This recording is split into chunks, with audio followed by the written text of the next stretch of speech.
right, guys, welcome back to the weekend recap for the Premier League.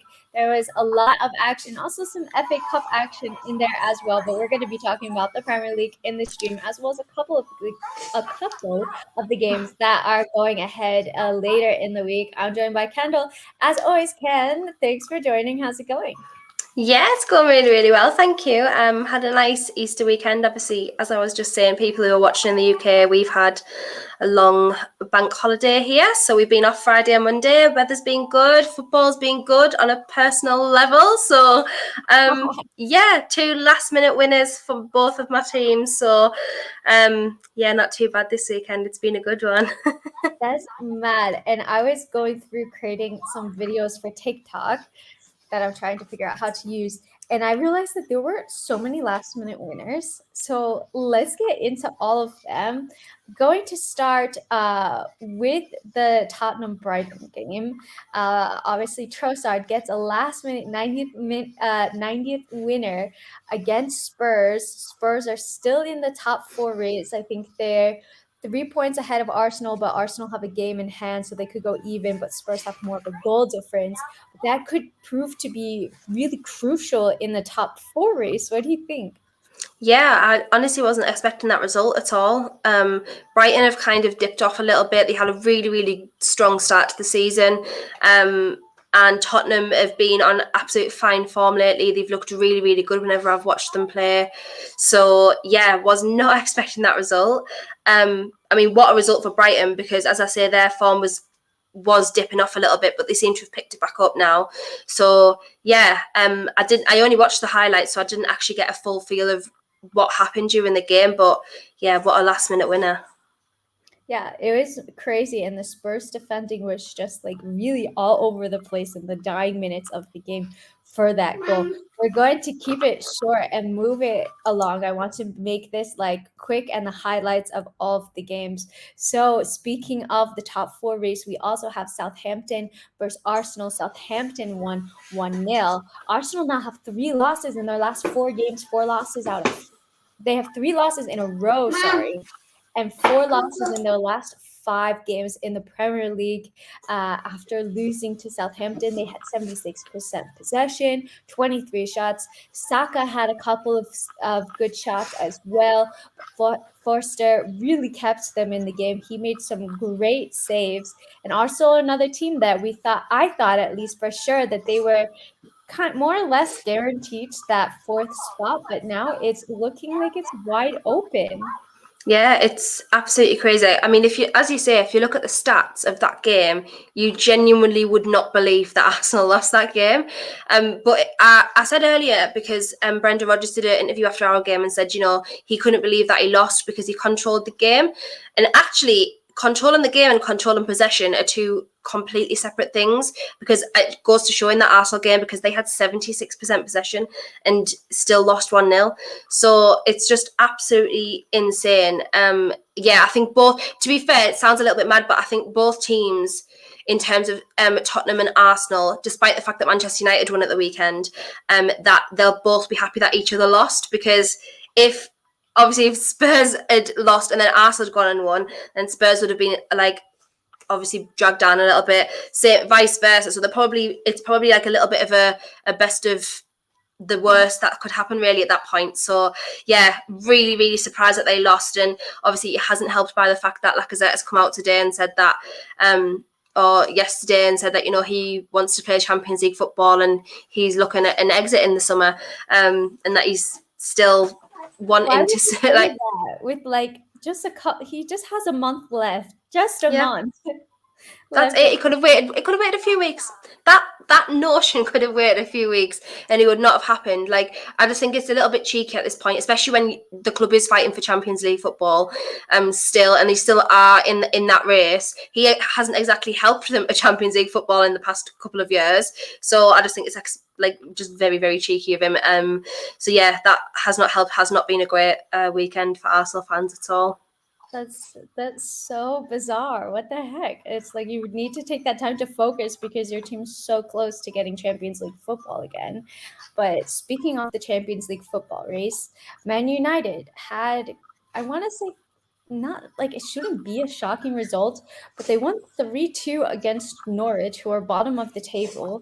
Uh, they went 2 goals up, then they conceded 2 goals to Norwich, and then they scored a beautiful free kick courtesy of Cristiano Ronaldo to go and take the winner.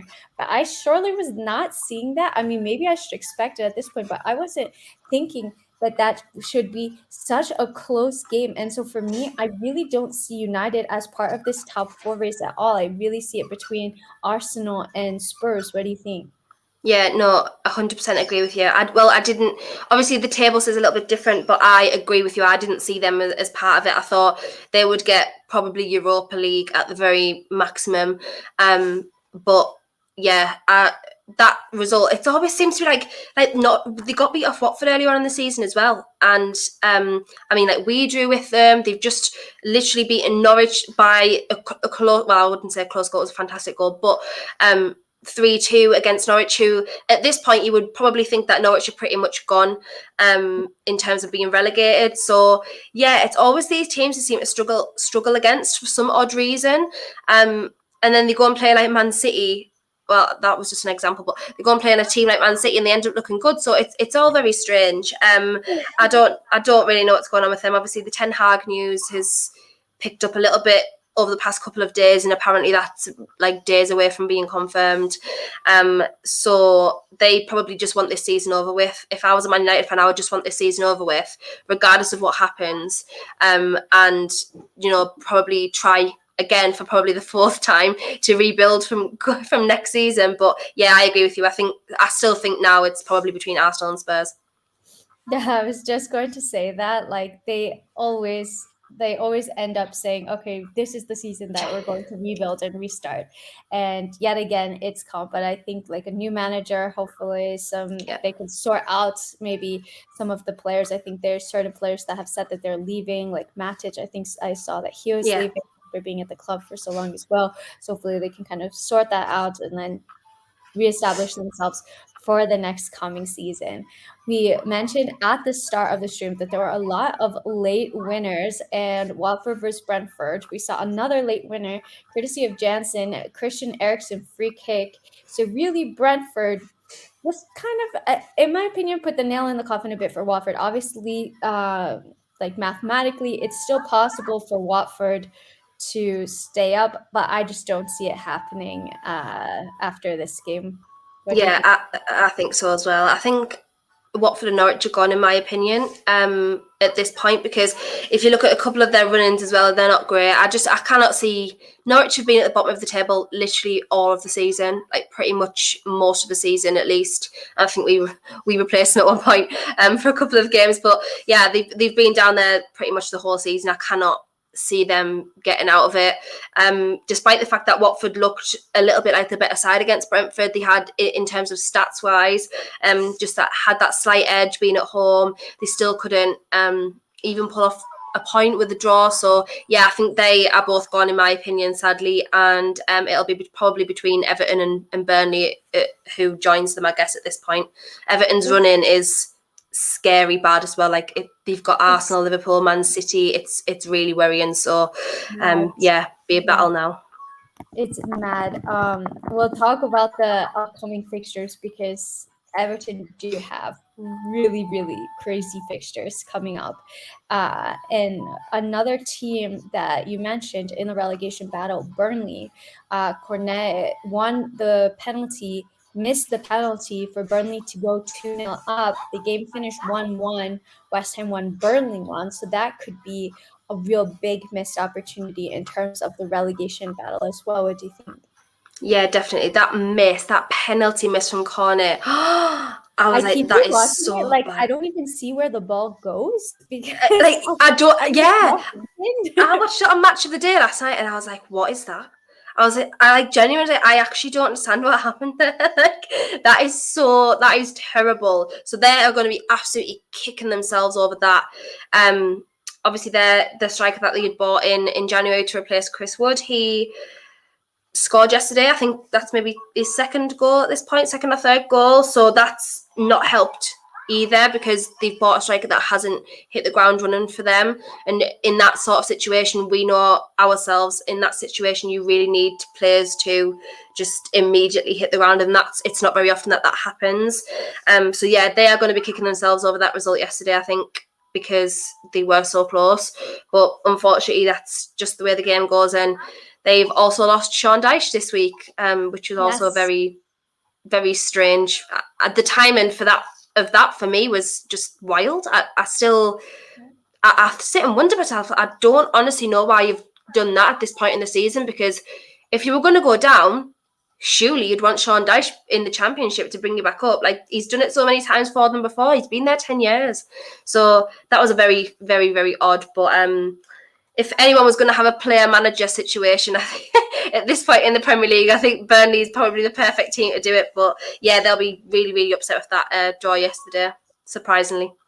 Yeah, I thought that I going into this match, like, that Burnley can basically get a draw against anybody. So I was more or less expecting a draw, but for them to like have the opportunity to go 2-0 up and miss it, they're really going to kick themselves. And like you said, the news about Sean Dyche was just like so shocking to me, because it's not like it's the first time that Burnley have been in a relegation battle. Like, they are consistently in relegation battles in the Premier League. They drop, they come back up. It's kind of what they do.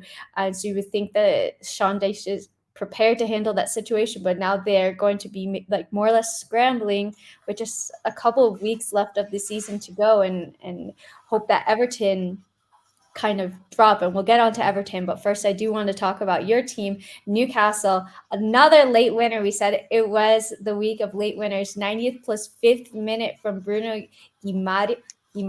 Am I pronouncing that right? Guimaraes, yeah, very Guimaraes? close, very Oh. close. I think we've literally all just learned how to say it as well. So now everyone's like, oh, Bruno Guimaraes, thinking that they speak Portuguese. Yeah. I like, obrigada. But it was a fantastic win for Newcastle, and that goal was just so beautiful, driving the ball from deep, from your own half, taking it the entire way in the dying seconds of the game. And Bruno, I'm just gonna say Bruno's header Easier. was fantastic to head it home. How did you feel about that match? Yeah, it was incredible. So normally we leave a couple of minutes early. Would depend on what the result is, because traffic. So me and my dad were like, yeah, let's just like go. Like, we'll go like the 93rd minute, because we knew there was 5 minutes at a time. And we waited in the tunnel a little bit before we left the ground. And lo and behold, we ended up on the attack. Obviously, Matt Targett's really, really good ball to Joseph Willock, who basically ran the whole half. I think Dwight Gale's been a little bit underestimated here, because he ended up dragging Soyuncu out so that Bruno Guimaraes was free to head the ball in. And yeah, beautiful goal from Bruno. 2 goals yesterday. So personally for me now, I don't want to say it, because I feel like I'm going to jinx things, like touch wood, but I feel like that's probably us safe now. You're safe, like Yeah, not mathematically, but I feel like it probably is us safe now. So yeah, really, really happy with that result yesterday. Absolutely just over the moon with that result, and it just shows how far we've come as a team, because the last result against them was 5-1 away from home. So yeah, wasn't great the first time, so really, really good result for us yesterday. Really, really happy with it. Yeah, that's incredible. I'm so happy for you guys. And not only like do I think you're pretty safe, but Newcastle are currently in 14th with 37 points, but Leicester in ninth with 40 points. So really just a couple of points could differentiate like a top half of the table finish for Newcastle, which is mad. We mentioned a couple of times looking forward to the Premier League fixtures that are going on. In the next couple of days or so. So, since we have been talking about the relegation race, we'll start with Everton. They face Leicester City. This is going to be a massive game for them, because after Leicester, they face Liverpool away, Chelsea at home, Leicester again away, Watford, Brentford, Crystal Palace, and then Arsenal. So, really, really difficult fixtures for Everton. They currently sit in 17th, just 3 points clear of Burnley in 18th. They do have a game in hand, but like we've kind of mentioned, that those games in hand really are not so favorable because they still have to play pretty difficult teams. Are you worried for Everton and Frank Lampard? Yeah, I think so. When I watch them, there's a lack of ideas there. There's no identity. But I think that's not solely a Frank Lampard problem. That Everton have struggled with that for a significant number of seasons now, and hence why they're in the position that they're in now. They have struggled with that, and yes, that run is extremely. I mean, sometimes when you're in that situation, you can kind of pull a result out of nowhere, and it's really, really unexpected. But yeah, I am worried for them. I think that if they don't get at least a win in the next 2 games, that they can probably be exceptionally worried if they already aren't, because I would be. So yeah, I think they should be worried, definitely. It's crazy because I remember thinking I was crazy racing this even a month, maybe 2 months ago. And here we are. Like, the situation has just gotten worse and worse for them. So I think that this is a must win game for Everton. They really need to beat Leicester to have like any chances of staying up because Burnley's fixtures are a lot more favorable. Looking at one of the other Premier League games, Liverpool host Manchester United at home. We mentioned that Man United have not been in good form, but they tend to show up against these bigger teams. We don't know why. But surely Liverpool should be winning this game, especially with the title race on their hands. Yeah, I would say so. Although Man United are going to be obviously in amazing spirits after winning at the weekend. Oh, bless you. There was a sad. Obviously, I'm not entirely sure if Cristiano's going to be playing tomorrow, because there was just some sad news before I came on air that unfortunately he's lost one of his children.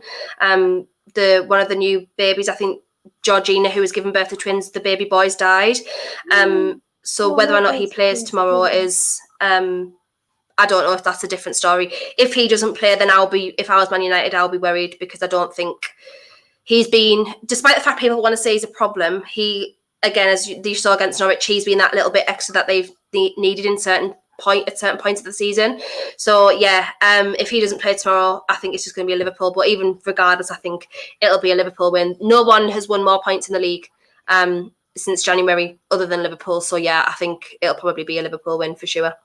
Yeah, I can't see it go any other way. No. And for my Chelsea fans, the final fixture that we're going to talk about for just a bit, obviously I'll go more in depth into this fixture in the coming days. Chelsea versus Arsenal, London derby. Chelsea have been in pretty good form, like after the Brentford loss and the Real Madrid's loss. They beat Southampton 6-0, beat Real Madrid on the night, and should have gone through. Like, I'm still recovering from that game, but they outplayed Real Madrid in their own backyard, and then went on to beat Crystal Palace in the semifinal of the FA Cup to go on to their 5th FA Cup final in 6 years, which is just mad. Only won like 1 out of 4, which is not as good of a stat. Yeah. But Chelsea are coming into good form. Kai Havertz has come into form. Timo Werner has been playing a lot better. Mason Mount is scoring goals as well. So how do you see this one going, Ken, from a neutral's perspective? Yeah, again, I just think the way Chelsea have been playing you guys went through a rough patch when you lost the likes of Chilwell, Reece James, where the system wasn't working anymore. You know, it was a little bit of difficult with the changes, but now Reece James is back, and players, as you say, like Timo Werner started stepping up. Kai Havertz has looked really, really good this season. Mason Mount has cut his hair and suddenly got his powers back. So yeah, it looks like you guys have figured out the system once again. Tuchel has coached you really, really well, because that Real Madrid game was just an absolute epitome of that, because you genuinely did absolutely outplay Real Madrid that evening. I watched the game and I genuinely could actually not believe that you didn't go through after that. So yeah, I can imagine how you felt. So yeah, I just can't see it being anything other than a Chelsea win, especially with Arsenal's chips are down, players are coming out, saying that they don't want to be there anymore. Great. So yeah, I think it'll be a Chelsea win, especially when you guys are at home as well. I think it'll be a Chelsea win. I hope so. Our at home record hasn't been like so phenomenal this season. Okay. Like Arsenal like always step up against us, but hopefully it's a Chelsea win, you guys. Yeah. And let's see. But guys, promise to keep it short and sweet. We've just hit the 20-minute mark. I've gone through everything that I wanted to, just the highlights of all of the games and a look ahead of some of the games going forward. Ken, thanks so much for joining me, and let everybody know where they can find you. Yeah, no, thank you as always. But if you want to find me on YouTube, Twitch, Instagram, Twitter, it is all just at Kendall Rowan. So if you search me, you will find me somewhere if you want to. Awesome. I'll make sure to put Kendall's Twitter and everything in the description box down below so that you can find it easy. Thanks so much for taking the time to watch it. If you enjoyed this video, make sure to sub to my channel as well so that you continue to get this content. Kendall's on every week. And yeah, hope you have a great rest of your day or evening, whatever time you're watching this. And until next time, I'm out. Bye.